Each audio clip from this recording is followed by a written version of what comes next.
Hello friends, एक बार फिर से आपका हमारे स्टडी चैनल पे स्वागत है। आज अपन नई ही टॉपिक के बारे में देखेंगे। बहुत ही अच्छा इंटरेस्टेड टॉपिक है जो है मानव शरीर।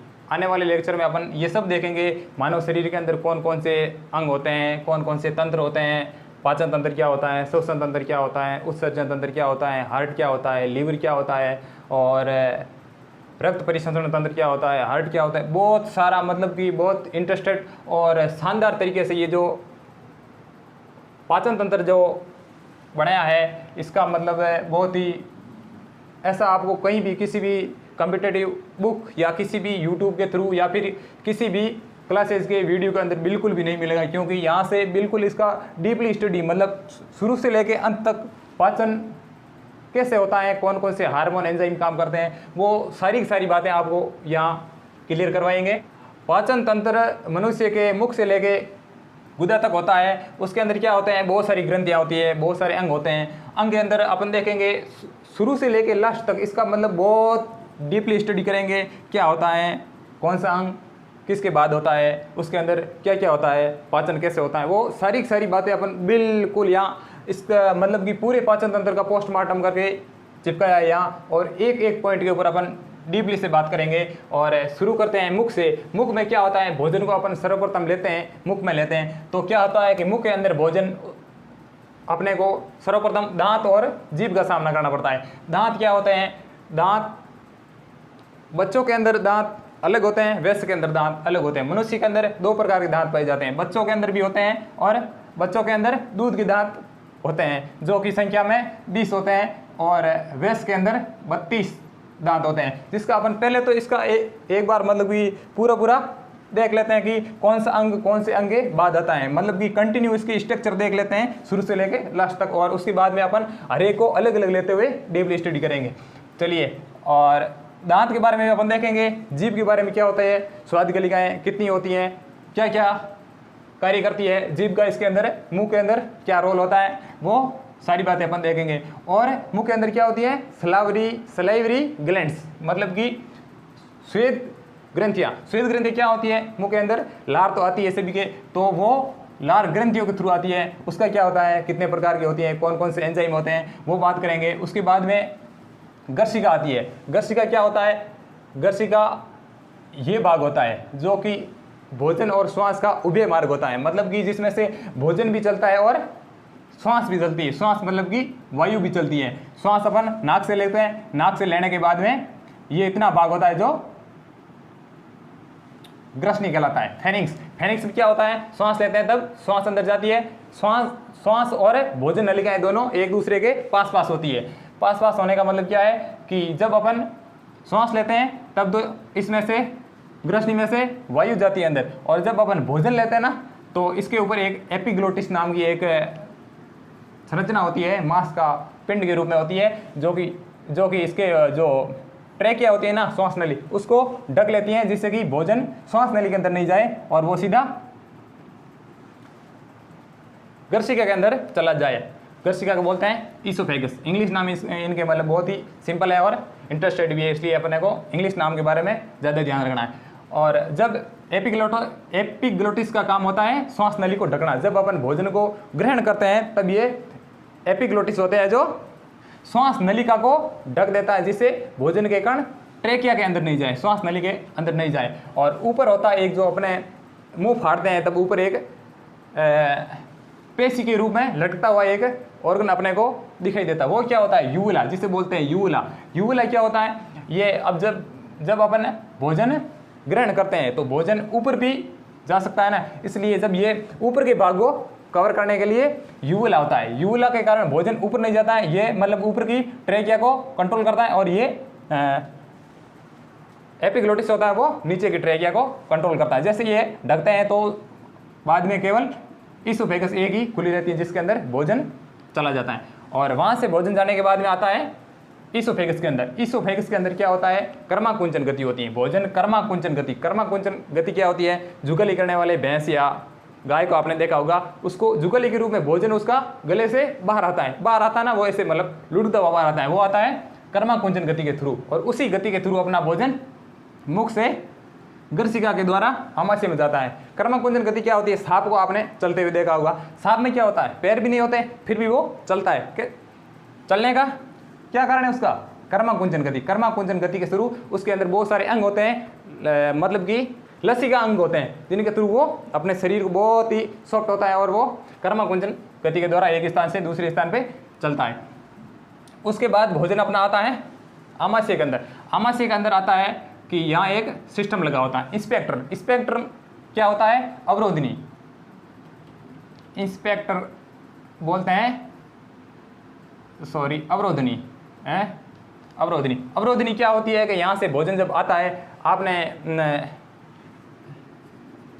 कुआं तो देखा ही होगा, कुएं के अंदर जब मोटर पानी खींचती है ना, तो उसके नीचे एक फुटबॉल नाम की एक चीज़ होती है। अपन हमारी नॉर्मल लैंग्वेज में उसको फुटबॉल कहते हैं। फुटबॉल का काम क्या होता है? जब वो पानी को अंदर से खींचती है तो पानी को खींच लेती है, लेकिन जब पानी वापस जाता है तो पानी को वापस नहीं जाने देती है। उसकी स्ट्रक्चर कुछ इस प्रकार की होती है। ये जैसे पाइप है, तो पाइप के अंदर ये इस तरीके से लगा हुआ होता है, ठीक है। और जैसे ये मोटर ऊपर पानी खींचेगी तो ये ऊपर हो जाएगा और पानी अंदर से आ जाएगा, और जब मोटर बंद हो गई तो ये पानी का दबाव इसके ऊपर आएगा और ये बंद मतलब कि ये बंद हो जाएगा। इसका मतलब क्या है? पानी को ये रिवर्स गति रोकता है। इसलिए मतलब कि ऐसा ही एक अवरोधनी होती है जो यहाँ होती है। कहाँ पर? गर्सिका और आमाशय के यहाँ बीच में। इसका क्या कार्य होता है कि भोजन जैसे ही अंदर आता है, अंदर तो आने देती है लेकिन उस भोजन को वापस नहीं जाने देती है। इसलिए यहाँ पर एक अवरोधनी होती है इंस्पेक्टर। उसका अपन डीपली स्टडी करेंगे अभी बाद में। और उसके बाद में आता है भोजन सीधा अपना आमाशय के अंदर। आमाशय के 3 भाग होते हैं। एक भाग होता है कार्डियक, सबसे ऊपरी भाग होता है। 20 का भाग होता है फंडस। फंडस में क्या होता है? और एक भाग होता है पाइलोरिक। अब इन तीनों के अंदर क्या क्या होता है? भोजन इनके अंदर आ जाता है। आने के बाद में कार्डियक पार्ट में क्या होता है, फंडस में क्या होता है और पाइलोरिक क्या होता है, वो अपन अभी देखेंगे। उसके बाद में भोजन आता है ग्रहणी में। ग्रहणी क्या होती है? ये एक स्मॉल इंटेस्टाइन, मतलब कि छोटी आंत का भाग है। अब अपन मतलब यहाँ से छोटी आंत शुरू हो जाती है, यहाँ से लेके यहाँ तक ये है छोटी आंत। छोटी आंत का पहला भाग है ग्रहणी, ड्यूडेनम बोलते हैं जिसे। अब भोजन आएगा अपना ड्यूडेनम में। ड्यूडेनम में क्या होता है कि इसके अंदर, ड्यूडेनम के अंदर अग्नाशय, लीवर यानी कि यकृत और गोल ब्लैडर तीनों ही ड्यूडेनम के अंदर खुलते हैं। ये तीनों एक नली के द्वारा। अब जैसे ये लीवर है अपना, लीवर जिसे बोलते हैं यकृत, जिगर या कलेजा भी बोलते हैं। ये जो लीवर है, लीवर के थ्रू, लीवर के अंदर बहुत सारी कोशिकाएं होती हैं जिसका नाम होता है हिपेटिक सेल्स। हिपेटिक सेल्स जब अपना स्राव होता है, वो इनके अंदर पित्त रस के रूप में स्रावित करके पित्ताशय के अंदर इकट्ठा करती है। पित्त रस होता है ना, पित्त रस का उत्पादन पित्ताशय नहीं करता है। ये अपन बहुत सारा मतलब कि अपन गलती कर सकते हैं कि पित्त रस का उत्पादन पित्ताशय के द्वारा होता है। ये बिल्कुल ही गलत है। पित्त रस का उत्पादन यकृत के द्वारा होता है और पित्ताशय के अंदर, गोल ब्लैडर के अंदर उसका एक्तरण होता है, मतलब कि संग्रहण होता है।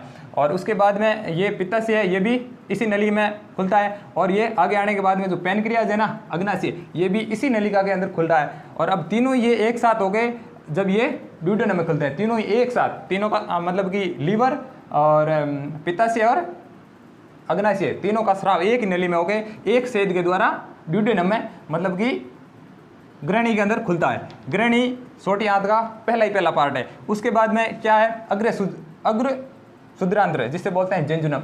हिंदी वर्ड बहुत ही मतलब यूँ है डिफिकल्ट, तो अपने को इंग्लिश वर्ड याद रखना है, जेंजुनम। जेंजुनम क्या होता है? बीच की छोटी आंत। इसके अंदर बहुत सारा होता है, पाचन होता है, मतलब कि सबसे ज़्यादा पाचन होता है जो जेंजुनम होता है, जिसको अभी अपन डीपली देखेंगे। उसके बाद में आता है इलियम, शुद्रांत्र भाग है कि जिसको अपन पच्छ शुद्रांत्र भी बोल सकते हैं, ठीक है। ये होता है इलियम।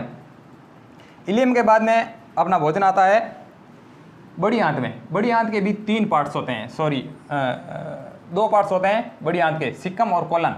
ये सिक्कम क्या होता है? ये एक थैली के रूप में भाग है, मतलब ये एक पोटकी के रूप में भाग है, जिसको अपन बोलते हैं अंधनाल। एक मतलब थैला है एक प्रकार से, ये अंधनाल। और इसके नीचे एक कर्मी रूपी परिशेषिका, जिसे बोलते हैं कर्मी रूपी परिशेषिका, ये इसका हिंदी वर्ड है। इंग्लिश में अपन इसको बोलते हैं वर्मी फॉर्म अपेंडिक्स। अपेंडिक्स का नाम आपने सुना ही होगा। बहुत सारे मतलब कि ये मानव शरीर के अंदर अवशेषी अंग है, जिसका अपन ऑपरेशन के थ्रू इसको बाहर निकाल देते हैं। उसके बाद में अपना भोजन आता है बड़ी आंत में। बड़ी आंत भी सिकम और कोलन। कोलन भी यहाँ 3 प्रकार के होते हैं। कोलन को बोलते हैं वृद्धांत्र, और ये यहाँ का पहला पार्ट है जो सिकम। सिकम मतलब अंधनाल, ये इतना ही है थैली के रूप में एक पार्ट से, ठीक है। उसके बाद में बड़ी आंत आगे बढ़ती है और वो उसे अपन बोलते हैं कोलन। कोलन भी 3 भाग में बंटी होती है। इसका नाम है कोलन, आरोही कोलन, अनुप्रस्थ कोलन और अवरोही। आरोही मतलब ऊपर जाती हुई, अनुप्रस्थ और अवरोही। इसका मतलब ascending, transverse, descending. Ascending colon, descending colon और ट्रांसवर्स कोलन। और उसके बाद होता है रेक्टम। आखिर अंत में जब भोजन के जो पार्टिकल्स होते हैं वो तो उसमें से जो इम्पोर्टेंट होते हैं, जैसे खनिज है, पोषक है और विटामिन्स वगैरह, सारे के सारे छोटी आंत में, बड़ी आंत के मतलब इस पूरे पाचन सिस्टम के अंदर अवशोषित हो जाते हैं। उसके बाद में जो अवशिष्ट पदार्थ बचा होता है वो आखिर में बड़ी आंत के थ्रू या मलाशय, जिसे बोलते हैं रेक्टम, रेक्टम के अंदर इकट्ठा हो जाता है। और अंत में यहाँ पर 2 अवरोधनी होती हैं। एक अवरोधनी होती है जो ऐच्छिक होती है और दूसरी होती है अनैच्छिक। अनैच्छिक होती है जो अंदर की तरफ होती है, मतलब कि जिसके ऊपर अपना कोई कंट्रोल नहीं होता है। जब अपने को मल की मतलब की इच्छा होती है तो ये पहली तंत्रिका होती है, इसको ऑटोमेटिक खोल देती हैं। मतलब कि अपने को मल की इच्छा होगी कि मल के लिए जाना है, मतलब कि मल को त्यागना है। उसके बाद में जब ये अंतिम होती है ना, मतलब कि 2 अवरोधनी होती हैं। लास्ट अवरोधनी होती हैं जो ऐच्छिक होती हैं, जिसके ऊपर अपना कंट्रोल होता है, और कि जब भी अपनी इच्छा होती है अपन मलाशय के द्वारा मल को बाहर की ओर त्याग देते हैं। और अब अपन इसी को मतलब कंटिन्यू करते हुए देखेंगे कि दांत क्या है, जीभ क्या, उसका पूरा डीपली अपन देखेंगे। आप चाहो तो इसका स्क्रीनशॉट भी आसानी से ले सकते हो। और अभी अपन इसको देखेंगे पूरा इतना डीपली देखेंगे कि कौन कौन से भाग में क्या क्या होता है, कि मतलब इतना डीपली किसी भी न तो आपको किसी बुक के अंदर मिलेगा, न ही किसी वीडियो के अंदर मिलेगा। मैंने मतलब बहुत ज़्यादा इसका पोस्टमार्टम करके आपके सामने लाया हूँ। बहुत ही इंटरेस्टेड और शानदार टॉपिक है। अगर आप ये पढ़ लोगे तो इसमें से कॉम्पिटिटिव एग्जाम का एक भी क्वेश्चन आपको गलत नहीं होगा। लेकिन और कंटिन्यू नहीं पढ़ोगे तो आपका एक भी क्वेश्चन सही नहीं होगा। क्यों? क्योंकि अपन अगर छोटे से भाग को लेते हैं, अब जैसे बड़ी आंत कहाँ है, किससे जुड़ी हुई है, अपने को कोई जानकारी नहीं है, तो अपन इसको रटा के 1 या 2 दिन याद रख सकते हैं। पूरा एकदम इसका मतलब कि मैकेनिज्म, मतलब कि पूरी इसकी क्रियाविधि को याद रखने के लिए अपन इसको पूरा कंटिन्यू देखा है। तो आइए अपन इसको पूरा देखते हैं शुरू से। चलिए अभी अपन देखते हैं पाचन तंत्र। पाचन तंत्र आहार नाल और सहायक ग्रंथियों का मिलकर बना होता है। आहार नाल क्या होती है, अपन उसका पूरा डायग्राम अभी देखा है। और आहार नाल है जो 8 से 10 मीटर लंबी होती है। इसकी लंबाई होती है जो 8 से 10 मीटर होती है। और इसकी जो सबसे लंबा पार्ट होता है वो होता है छोटी आंत, स्मॉल इंटेस्टाइन होती है, वो 6 से 7 मीटर लंबी होती हैं। मतलब कि टोटल 8 से 10 मीटर लंबी होती है, उसमें से 6 से 7 मीटर छोटी आंत होती है, स्मॉल इंटेस्टाइन। अब अपन देखते हैं मुख से अगला कंटिन्यू होता है वो दांत। दांत क्या होता है? मनुष्य के अंदर दांत गर्तदंती होते हैं, थीकोडोंट। थीकोडोंट क्या होता है कि दांत मसूड़ों के अंदर विशेष प्रकार से धसे हुए होते हैं। मसूड़े क्या होते हैं? गर्तदंती। अपने मुंह के अंदर 2 हड्डियां होती है, मैंडिबुल और मैक्सिला। और ये मैंडिबुल और मैक्सिला हड्डियों के अंदर विशेष प्रकार के गड्ढे, मतलब कि गर्त बना के उसके अंदर धसे हुए होते हैं, इसलिए अपने अंदर दांत का प्रकार है थीकोडोंट। और द्विबारदंती। द्विबारदंती कहने का मतलब क्या है कि मनुष्य के अपने जीवन में दांत 2 बार आते हैं। आपने देखा ही होगा, छोटे बालकों के अंदर होते हैं जिसको बोलते हैं दूध के दांत, जो 7 से 8 माह की उम्र में ही छोटे बच्चों के दांत आ जाते हैं, और वो 7 से 8 साल की उम्र में गिर जाते हैं। गिरने के बाद में उसमें नए दांत आते हैं। तो अपन देख सकते हैं कि मानव के अंदर द्विबारदंती, डाइफ्यूडोंट, मतलब कि 2 तरह के दांत आते हैं। एक होते हैं बालकों में और दूसरे वयस्कों में। अब दंत सूत्र, मतलब कि दांत कितने होते हैं टोटल? बालकों के अंदर I, C, P, M और M। इसका मतलब क्या होता है? दांत 4 प्रकार के होते हैं, कृतंक, इंसिजर, रद्नक, कैनाइन, अग्रचौर्णक, प्रीमोलर और चौर्णक। मोलर क्या होता है? कृतंक। कृतंक दांत क्या होता है? इंसिजर। इंसिजर का मतलब सीजर का काम करता है, ये काटने का काम करते हैं। चौखट के दांत बोलते हैं जिसे, चौखट के दांत। आगे के दांत होते हैं जो भोजन को या किसी भी वस्तु को काटने में काम आते हैं। रद्नक। रद्नक ये इंसिजर के साइड में जोड़े के रूप में होते हैं। एक इधर होता है, एक इधर होता है, एक ऊपर और एक नीचे, मतलब कि टोटल 4 होते हैं। इसके क्लियर और नोट। और इनका काम क्या होता है? चीरना या फाड़ना। ये जैसे कुत्तों में देखा होगा, शेर में देखा होगा, ये आकार में बहुत लंबे होते हैं, काफ़ी लंबे लंबे दांत होते हैं, चूहों में भी होते हैं। इनका काम होता है चीरना या फाड़ना या किसी मांस को पकड़ना। और फिर देखते हैं अग्र चौर्णक, प्रीमोलर और चौर्णक, इनका काम चबाना होता है, च्यूइंग, चबाना। और इनका काम होता है जो काटना या फाड़ना। ये होते हैं 4 प्रकार के। और बालकों के अंदर दंत सूत्र होता है ICPM अपॉन ICPM अपॉन जो होता है वो 2102 अपॉन 2102। मतलब कि इसके अंदर PM मतलब कि प्रीमोलर, M का मतलब मोलर, और C का मतलब कैनाइन, और I का मतलब इंसिजर। इसका मतलब क्या होता है कि बालकों के अंदर होता है जो प्रीमोलर दांत एब्सेंट होते हैं। छोटे बालकों में 7 से 8 साल की उम्र के बालकों में जो दूध के दांत होते हैं उसके अंदर प्रीमोलर दांत बिल्कुल भी एब्सेंट होते हैं। और जो मोलर दांत होते हैं वो भी 2 होते हैं, और वयस्कों के अंदर वो दांत 3 होते हैं। इसके अंदर क्या होता है? एक दांत एक्स्ट्रा बोलते हैं जिसे अकल डांट बोलते हैं, जो 20 से 21 साल की उम्र में आते हैं। वो दांत भी बालकों के अंदर एब्सेंट होता है। उसका दंत सूत्र होता है 2102 अपॉन 2102, और टोटल होते हैं 20। दंत सूत्र का मतलब क्या होता है? अब ये अपना सपोज ये दांत है पूरे, ठीक है, और ये दंत सूत्र यहाँ से पूरा 1/2 करते हैं, जबड़े को यहाँ से 1/2 करते हैं, इधर के दांत गिनती करते हैं। और इसमें कितने हो गए? जैसे इंसिजर हो गए 2, और 1 हो गया कैनाइन, और प्रीमोलर थे नहीं, और मोलर हो गए 2। टोटल कितने हो गए? 2 और 1 3, 3 और 2 5, 5 इस साइड, 5 इस साइड, और 5 इस साइड, 5 इस साइड, मतलब कि टोटल हो गए 20। और वैश्य के अंदर वही होते हैं 32 होते हैं। क्यों? उसके अंदर अग्र चौर्णक हो जाते हैं 2 अग्र चौर्णक हो जाते हैं, और 1 दांत हो जाता है मोलर दांत भी आ जाता है, मतलब जिसे बोलते हैं अकल डांट, जो 20 से 21 साल की उम्र में आती है। और उसके बाद में दांत के बाद में देखते हैं जीभ। दांत का काम होता है भोजन को चबाना। चबाने के बाद क्या है? भोजन जैसे बड़े बड़े पार्टिकल्स हैं उसको छोटे छोटे पार्टिकल्स के अंदर काटना। और उसके बाद अपन देखते हैं जीभ। जीभ क्या होती है? जीभ अपनी बक्कल केविटी यानी मुख गुहा में एक पेशीय अंग होता है जो स्वतंत्र रूप से घूमने का कार्य करता है, और उसके ऊपर बहुत सारी स्वाद कलिकाएँ होती हैं जिसे बोलते हैं पेपिला। पेपिला की क्या काम होती है? ये जैसे नमकीन स्वाद है, खारा है, कड़वा है, मीठा है, बहुत सारे स्वाद को टेस्ट करने के लिए स्वाद कलिकाएँ जीभ के ऊपर होती हैं, और ये भोजन को मिक्स करती हैं, क्योंकि भोजन के अंदर लार स्रावित होती हैं, और लार को ये भोजन के अंदर मिलाने के लिए काम करती हैं। और जब भोजन के अंदर पूर्ण रूप से लार मिल जाती हैं उसे बोलते हैं बोलस। बोलस, ये एक शब्द याद रखना। आगे आएगा एक नाम आएगा बाइल, और एक शब्द आएगा काइम, और एक अभी है ये बोलस। बोलस मतलब भोजन का वो एक पार्ट होता है जिसके अंदर लार को मिक्स किया जाता है। लार को मिक्स करने के बाद में इसको एक गोलाकार रूप में साइज तैयार होती है जिसे बोलते हैं बोलस। अब देखते हैं जीभ। जीभ फ्रेनुलम लिंग्वी नाम की जो झिल्ली होती है उसके द्वारा जीभ मुंह के भाग से जुड़ी होती है। फ्रेनुलम लिंग्वी से जुड़ी होती है। जब अपन जीभ ऊपर करके देखते हैं तो एक पतली सी झिल्ली जैसी संरचना अपने को दिखाई देती है जिसे बोलते हैं फ्रेनुलम लिंग्वी।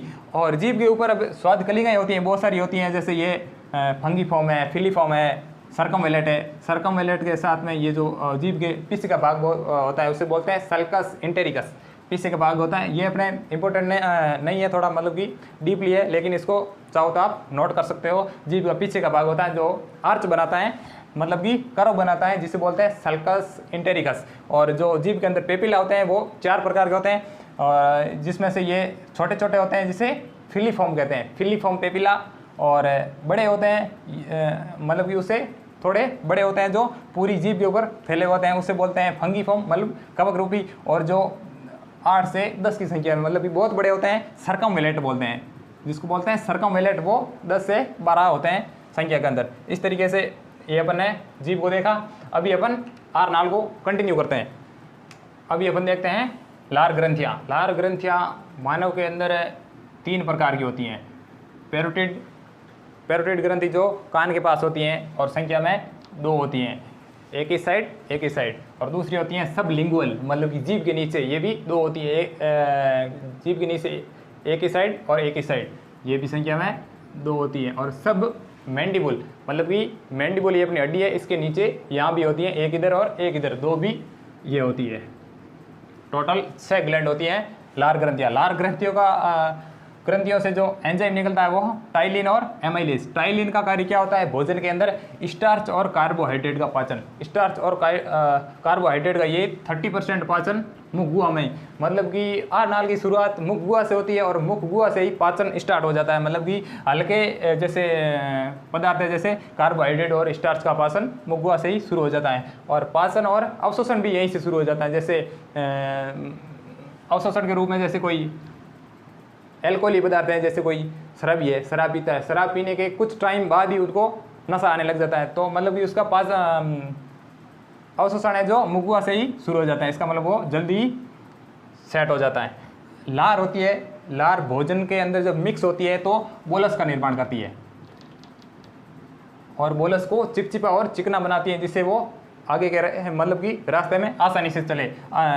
आगे का रास्ता क्या होता है, ग्रसनी फेरिंक्स, भोजन और श्वसन का उभय मार्ग होता है। बहुत इंपॉर्टेंट लाइन है, भोजन और श्वसन का उभय मार्ग, मतलब कि कॉमन मार्ग होता है जो फेरिंक्स होती है, ग्रसनी। और ग्रसिका क्या होती है, इसोफेगस, इसके अंदर कर्माकुंचन गति होती है। पेरिस्टालसिस प्रोसेस क्या होता है, ये पेरिस्टालसिस क्या होता है, कर्माकुंचन गति अभी अपन ने बात की थी, जो कि भोजन को मुख से आमाशय की ओर ले जाती है आसानी से। पेरिस्टालसिस मतलब कि कर्माकुंचन गति के द्वारा भोजन का जो बोलस होता है, जो बोलस के अंदर क्या होता है, श्लेष्मा और लार, श्लेष्मल और लार, मतलब कि लार इसके अंदर मिक्स होकर इसको बोलस बना देती है, मतलब कि बॉल के टाइप संरचना बना देती है, जिससे ये चिकना और चिपचिपा हो जाता है, जिसे आसानी से रास्ते के अंदर, जैसे कि ग्रसनी और ग्रसिका के अंदर आसानी से चल सकता है। चलिए अगला अपन देखते हैं आमाशय। आमाशय में क्या होता है, अभी अपन देखते हैं आमाशय, स्टोमक।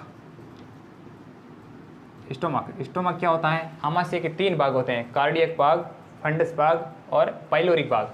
कार्डियक भाग होता है जो यहाँ तक होता है, इसके ऊपर का, बीच का भाग होता है जो फंडस होता है, और जो पश्च भाग होता है वो पाइलोरिक भाग होता है। इसके अंदर 2 अवरोधनी पाई जाती है, एक अवरोधनी यहाँ और एक अवरोधनी यहाँ। इस अवरोधनी का काम क्या है, जो भोजन का बोलस है, बोलस के रूप में जो भोजन है जो इसके अंदर आ सकता है और वापस नहीं जाए, इसके लिए यहाँ जिसको बोलते हैं इसोफेगस कार्डियक अवरोधनी, इसोफेगस कार्डियल इंस्पेक्टर, जो यहाँ होता है, मतलब कि इसोफेगस मतलब कि ग्रसिका और इसके आमाशय के कार्डियक भाग के बीच में जो अवरोधनी पाई जाती है उसे कहते हैं। और बीच का भाग होता है फंडस। आमाशय का मुख्य भाग होता है फंडस। फंडस के अंदर क्या होता है कि भोजन आमाशय के अंदर 4 घंटों तक रुकता है, और उसके बाद में फंडस भाग के अंदर भौतिक और रासायनिक प्रोसेस होता है, भौतिक फिजिकल एंड केमिकल रिएक्शन होती है भोजन के ऊपर यहाँ। और उसमें क्या होता है, मुख्य रूप से इसके अंदर बहुत सारी सेल्स होती है, सेल्स और ग्रंथियाँ पाई जाती हैं जो अनेक प्रकार के हार्मोन और श्लेष्मा का स्त्रावण करती हैं। और इसके अंदर एक सेल्स होती है ऑक्जेंटिक सेल्स, जो कि HCl का स्त्रावण करती है। बहुत इंपॉर्टेंट है, याद रखना, HCl का स्त्रावण आमाशय के अंदर ऑक्जेंटिक कोशिकाएं करती हैं। HCl क्या होता है, इसका pH बहुत कम होता है, 1.822 pH होता है, इसका pH बहुत कम होता है, 1.822। ये इतना कम pH होता है, अगर उनको बाहर निकाल के अपने हाथ पे डाल दिया जाए तो पूरे हाथ को जला देगी, मतलब ये अंदर से पार हो जाएगा, इतना होता है। तो अपने को ये मतलब सोचना होगा कि वो इतना अम्लीय है तो अपने आमाशय के अंदर कैसे रहता है। तो उसके लिए म्यूकस सेल्स होती हैं कि जो श्लेष्मा का स्त्रावण करती हैं, और श्लेष्मा का स्त्रावण करके ये पूरे आमाशय को कोटेट करके रखती है, जिससे HCl का दुष्प्रभाव इसके ऊपर नहीं पड़े। और उसके अंदर पेप्टिक सेल्स होती हैं जो पेप्सिनोजन का स्त्रावण करती हैं, और पेप्सिनोजन होता है जो जिसे पेप्सिन, और पेप्सिन का मुख्य कार्य होता है प्रोटीन को पेप्टाइड में बदलना, और रेनिन कैसिन को पैराकैसिन में बदलता है। ये हार्मोन है पेप्सिन और रेनिन। पेप्सिन का कार्य होता है प्रोटीन को पेप्टाइड में बदलना। पेप्टाइड मतलब कि प्रोटीन की संरचना होती है वो पेप्टाइड से मिलकर बनी होती है। आगे भी ये छोटे हाथ में आगे जाकर ये पेप्टाइड भी आगे अपने घटकों के अंदर टूटेगा, और कैसिन होती हैं वो पैराकैसिन से बनी होती है। तो ये रेनिन एंजाइम केवल बच्चों में पाया जाता है। जब बच्चों के मतलब जो कि बच्चे दूध पीते हैं उनके अंदर ये कैसीन प्रोटीन को पैरा कैसीन में तोड़ता है। रेनिन एंजाइम, ये भी अपने को इंपॉर्टेंट बहुत ज़्यादा पूछ लिया जाता है कि रेनिन एंजाइम किस में पाया जाता है। छोटे बच्चों में जो कैसीन प्रोटीन को पैरा कैसीन में चेंज करता है। अब अपन देखते हैं स्मॉल इंटेस्टाइन। स्मॉल इंटेस्टाइन का पहला पार्ट है जो कि ड्यूडेनम, ग्रहणी। आमाशय के अंदर से जब भोजन आता है तो आमाशय के अंदर भोजन होता है जिसका पीएच होता है 2 पीएच, मतलब कि बहुत ज़्यादा अम्लीय होता है। उसको क्षारीय बनाने के लिए ग्रहणी के अंदर पित्त रस का स्त्राव होता है। पित्त रस अपन अभी देखा था पिछले स्ट्रक्चर में कि पित्त रस, अग्नाशय रस और जो लीवर से आने वाले हैं मतलब कि यकृत से आने वाले सभी ग्रहणी के अंदर आके खुलते हैं। एक ही नलिका के द्वारा अग्नाशय, पित्त और लीवर के द्वारा आने वाले स्राव सारे ही एक ही नलिका के द्वारा ग्रहणी में आके खुलते हैं। ये चीज़ ध्यान रखना। से स्रावित होने वाले एंजाइम्स और हार्मोन क्षारीय माध्यम में काम करते हैं, इसलिए भोजन को अम्लता से क्षारीयता प्रदान करने के लिए पित्त रस जो है स्रावित होता है। और अग्नाशय हार्मोन आप देखते हैं, मुख्य रूप से हार्मोन कौन से होते हैं? ट्रिप्सिन का कार्य होता है प्रोटीन को पेप्टाइड में चेंज करता है। और एमाइलेज स्टार्च को माल्टोज में, ये भी देखा था, लार में भी पाया जाता है। और अग्नाशय के अंदर होता है ये ट्रिप्सिन, और आमाशय के अंदर अभी देखा था पेप्सिन। पेप्सिन भी प्रोटीन को पेप्टाइड में चेंज करता है जो आमाशय में पाया जाता है, और ट्रिप्सिन है जो कि अग्नाशय रस में ग्रहणी के अंदर पाया जाता है जो प्रोटीन को पेप्टाइड में चेंज करता है। ट्रिप्सिन और पेप्सिन में आप कहीं कन्फ्यूज नहीं हो। और एमाइलेज होता है जो स्टार्च को माल्टोज में चेंज करता है। लाइपेज वसा को वसी अम्ल और ग्लिसरॉल में चेंज करता है, मतलब कि फैटी एसिड एंड ग्लिसरॉल में तोड़ता है लाइपेज। और अभी अपन इसको देखते हैं छोटी आंत का अगला पार्ट्स। छोटी आंत का जेंजुनम, अग्रसूत्रांत क्या होता है? इसमें मुख्यतः अवशोषण का कार्य होता है जो जेंजुनम है। अग्रसूत्रांत में सबसे ज़्यादा अवशोषण होता है। इसमें क्या होता है, अपन ने देखा था आमाशय में जो प्रोटीन होती है पेप्टाइड में टूटती है, लेकिन पेप्टाइड का अवशोषण तो नहीं होता है। उसको अवशोषण योग्य सरल घटकों में तोड़ने के लिए सबसे ज़्यादा जो प्रोसेस होता है वो जेंजुनम होता है। जेंजुनम में माल्टेज एंजाइम होता है जो माल्टोज को ग्लूकोज और ग्लूकोज में तोड़ता है। लैक्टेज एंजाइम होता है जो लैक्टोज को ग्लूकोज और गैलेक्टोज में तोड़ता है। सुक्रेज एंजाइम होता है सुक्रोज को ग्लूकोज और फ्रक्टोज में तोड़ देता है। लाइपेज एंजाइम वसा को वसी एसिड और ग्लिसरॉल में तोड़ देता है। न्यूक्लियेज न्यूक्लिक एसिड और न्यूक्लियोटाइड को सरल घटक तत्वों में जैसे न्यूक्लियोसाइड और शर्करा में तोड़ देता है। और पेप्टाइडेज होता है जो पेप्टाइड को एमिनो एसिड में, एमिनो एसिड का हमारी जो आंत होती है उसके द्वारा आसानी से अवशोषण कर लिया जाता है। अवशोषण करने के लिए मुख्य रूप से ग्लूकोज, फैटी एसिड और एमिनो एसिड का अवशोषण हमारी आंत द्वारा कर लिया जाता है, इसलिए उनको ग्लूकोज और एमिनो एसिड में तोड़ने के लिए छोटी आंत में सबसे ज़्यादा प्रोसेस होता है वो मुख्य रूप से छोटी आंत के जेंजुनम पार्ट्स में पाया जाता है। और इसमें ही ये तोड़कर मुख्य रूप से अवशोषण होता है जो सर्वाधिक इसी पार्ट्स में होता है जेंजुनम में, छोटी आंत के जेंजुनम अग्रसूत्रांत में। इसके लिए नोट अभी देखते हैं छोटी आंत का अंतिम और थर्ड पार्ट्स इलियम, पश्च सूत्रांत बोलते हैं। इसमें मुख्य रूप से लवण और विटामिन का अवशोषण होता है क्योंकि बाकी तो भोजन का सारा का सारा अवशोषण और पाचन इसके पिछले भाग में हो चुका है। अब देखते हैं उसके बाद में कंटिन्यू होती है बड़ी आंत।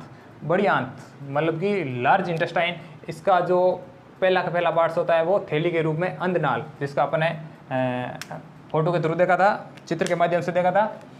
और इसके अंदर क्या होता है, सहजीवी जीवाणु होते हैं। इसके अंदर सहजीवी जीवाणु क्या करते हैं, फर्मेंटेशन का प्रोसेस करते हैं। फर्मेंटेशन क्या, किण्वन। किण्वन क्या होता है कि ये सहजीवी जीवाणु अवायवीय श्वसन के थ्रू अवायवीय श्वसन करते हैं। अवायवीय श्वसन क्या होता है कि इन जीवाणुओं को अपना कार्य करने के लिए, मतलब कि किण्वन करने के लिए ऑक्सीजन की आवश्यकता नहीं होती है, और ये अपनी अंधनाल में पाए जाते हैं सहजीवी जीवाणु। और किण्वन करने के बाद में किण्वन यानी ये भोजन को सड़ा देते हैं। सड़ाने के बाद में ये आगे कोलन में भेज देते हैं भोजन को, और उसके बाद में थोड़ा बहुत यहाँ अवशोषण होता है वो भी हो जाता है। और उसके नीचे एक वर्मी फॉर्म अपेंडिक्स, मतलब कि कर्मी रूपी परिशेषिका पाई जाती है जो अपने मानव के अंदर अवशेषीय अंग है। और कभी कभार ये इन्हीं मतलब सहजीवी जीवाणुओं के थ्रू कंटामिनेट हो जाती है, दूषित हो जाती है, और ये अपने अंदर इन्फेक्शन करना शुरू हो जाती है, जिसको अपन नॉर्मली ऑपरेशन के थ्रू बाहर निकाल देते हैं, क्योंकि इनका अपने शरीर के अंदर कोई खास रोल नहीं होता है, क्योंकि ये अपने शरीर के अंदर एक अवशेषीय अंग है। और उसके बाद में भोजन अंधनाल के थ्रू किण्वन का जो फर्मेंटेशन प्रोसेस है वो पूरा करने के बाद में कोलन में चला जाता है, यानी कि वर्धांतर में। ये अपने शरीर के अंदर 1.3 मीटर लंबी होती हैं और जो जल एवं खनिज लवणों का अवशोषण करती है। 1.3 मीटर में क्या होती है, ये असेंडिंग होती है और ट्रांसवर्स होती है और डिसेंडिंग होती है। ये इन सब में भोजन मतलब मल के रूप में चेंज हो जाता है और इस जो बचा हुआ जल और खनिज लवण होते हैं उसका भी अवशोषण यहाँ हो जाता है कोलन में। और उसके बाद में जो भोजन मल के रूप में चेंज हुआ है वो मलाशय के अंदर जाके इकट्ठा हो जाता है, जिसको बोलते हैं रेक्टम। रेक्टम में जाके इकट्ठा हो जाता है और रेक्टम के थ्रू ये बाहर एनस के द्वारा बाहर एक्सक्रीट कर दिया जाता है। और रेक्टम और एनस के बीच में 2 प्रकार की अवरोधनी पाई जाती है, जिसको अपन ने पहले भी समझा था। ये अवरोधनी एक होती है, पहली अवरोधनी होती है वो है अनैच्छिक, जिसके ऊपर अपना स्वयं का कंट्रोल नहीं होता है, अनैच्छिक होती है। और एक बाहर की तरफ होती है वो होती है ऐच्छिक, जिसके ऊपर अपना कंट्रोल होता है। और जब मल रेक्टम के अंदर मतलब कि इकट्ठा होता है उसके बाद में इसको एनस के थ्रू बाहर एक्सक्रीट करने के लिए ऐच्छिक और अनैच्छिक पेशियों के द्वारा गुजरना होता है। ये इंस्पेक्टर होते हैं, अवरोधनी होते हैं। चलिए, अपन ने पाचन और अवशोषण में बहुत कुछ पढ़ा, काफ़ी मतलब शुरू से लेके अंत तक डीपली पार्ट में जाते हुए पढ़ने की कोशिश की। बहुत कुछ इसमें अपने को पढ़ने के लिए मिला। और आने वाले सारी वीडियो के अंदर अपन अपने मतलब कि मानव शरीर के अंदर जितने भी अंग हैं, ऑर्गन है, हार्ट है, खून है, लिवर है, जिसके बारे में सारे के सारा मतलब कि डीपली स्टडी करेंगे, बहुत ही अच्छे से पढ़ने की कोशिश करेंगे। तब तक के लिए हमारे साथ जुड़ रही है। थैंक यू, धन्यवाद।